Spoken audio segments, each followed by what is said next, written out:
Hello friends, मैं हूं नी कुमार। आप सभी का स्वागत करता हूं करंट न्यूज एनालिसिस 10/11/2021 के। तो हम आपका जो है कि हमारे चैनल पे स्वागत है और हम आप लोग के लिए लाए हैं करंट न्यूज एनालिसिस। इसके अंतर्गत हम आपको पहला जो हमारा करंट न्यूज का एनालिसिस है उसमें है भविष्य की चुनौतियों से समीक्षा की जाएगी। हिम तेंदुओं को बचाने के लिए जो है कि पहल शुरू किया गया है। आप सबको पता है कि हिम तेंदुआ जो है कि संकटग्रस्त प्रजाति है। IUCN की जो है रेड डाटा सूची के अंतर्गत आता है।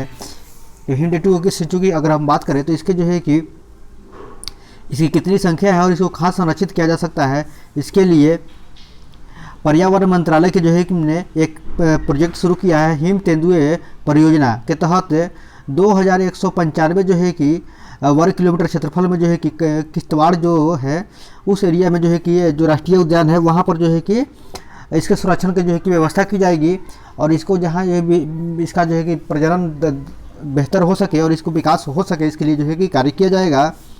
इसके लिए जम्मू कश्मीर के जो है कि वन्य जीव वार्डन जो है सुरेश कुमार गुप्ता के नेतृत्व में 48 सदस्यों वाले जो है कि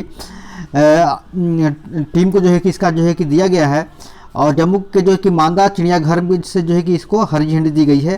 तो ये कुल मिलाकर के जो है राष्ट्रीय वन्य जीव अभयारण्य किश्तवाड़ के लिए जो है कि ये काम किया जाएगा और इसका संरक्षण प्रदान किया जाएगा हिम तेंदुओं को, ठीक है ना।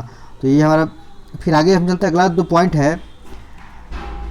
आप लोगों को पता है कि कल जो है कि 2020 के जो है कि 73 लोगों को पद्म अवार्ड दिया गया था और आज जो है कि 2021 की जो है कि 118 शख्सियतों को जो है कि पद्म अवार्ड से नवाजा गया है। इसके अंतर्गत आप देख रहे हैं कि आप देख रहे हैं कि राष्ट्रपति जो है कि भारत के राष्ट्रपति सुमित्रा महाजन जो है कि भारत के जो है कि पूर्व जो है कि जो नरेंद्र मोदी की जो प्रथम सरकार थी उसमें जो है कि लोकसभा की जो है कि अध्यक्ष थी, उनको जो है कि ये पद्म श्री जो है कि अवार्ड जो है कि दिया जा रहा है। इसके अलावा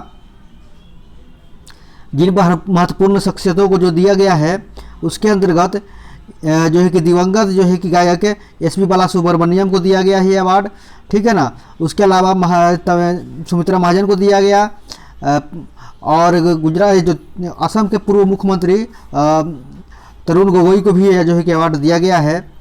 1970 के जो दशक के जो है कि एक महत्वपूर्ण थे, जो राम जन्मभूमि स्थल की खुदाई के लिए जो है कि प्रमुख थे पुरातत्वविद बीबी लाल बालासुब्रमण्यम, ठीक है ना, जो इनको मरणोपरांत, और इस्लामी विद्वान मौलाना हबीबुद्दीन ये खान जो है कि इनको भी मरणोपरांत जो है कि पद्म विभूषण से जो है कि सम्मानित किया गया है, ठीक है ना।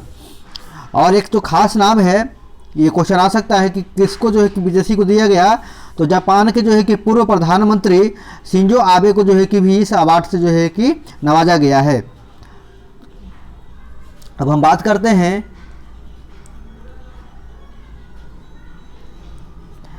पहली बार ब्राजील से भिड़ेगा भारत। क्या किसमें? तो भारत भिड़ेगा ब्राजील से महिला फुटबॉल में, ठीक है ना। अगर हम रैंकिंग की बात करें तो जो है कि फुटबॉल में 2007 की जो फुटबॉल का हुआ था, महिला विश्व कप फुटबॉल हुआ था, उसमें जो है कि ब्राज़ील जो है कि उप विजेता रहा था। और अगर बात करें रैंकिंग की तो ब्राज़ील की रैंकिंग 7वीं है। इसके अलावा और भारत जिन जिन सदस्य टीमों से मिले भिड़ंत होगी भारत का भी जो है वर्तमान जो है रैंकिंग है 57, ठीक है ना। भारत जो है कि 25 नवंबर से 1 दिसंबर के बीच होने वाले टूर्नामेंट फीफा में जो है कि भाग ले रहा है। तो 37वें नंबर की चिली से भिड़ंत होगी और 56वें नंबर जो है कि वेनेजुएला की टीम से भी भारत की भिड़ंत होगी। यानी कि भारत की भिड़ंत जो है कि 3 प्रमुख टीमों से होने वाली है। ब्राज़ील जो कि 7वें नंबर की है, चिली जो 27वें नंबर की है और वेनेजुएला जो है कि 56वें नंबर की जो है कि टीम है। और भारत खुद जो है कि 37वें नंबर की जो है कि रैंकिंग की टीम है। तो हम उम्मीद करते हैं कि भारत अच्छा प्रदर्शन करेगा। हम आगे बढ़ते हैं।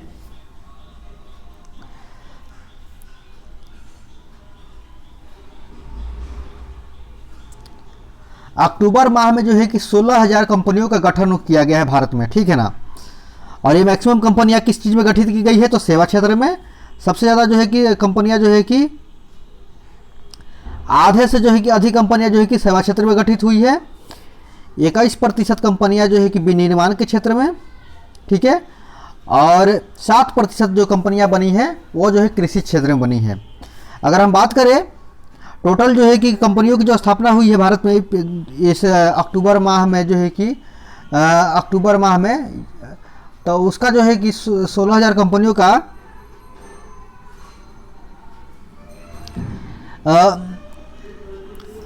जो है कि सितंबर में हुआ था 16,570 से जो है कि थोड़ा सा कम है, ठीक है ना।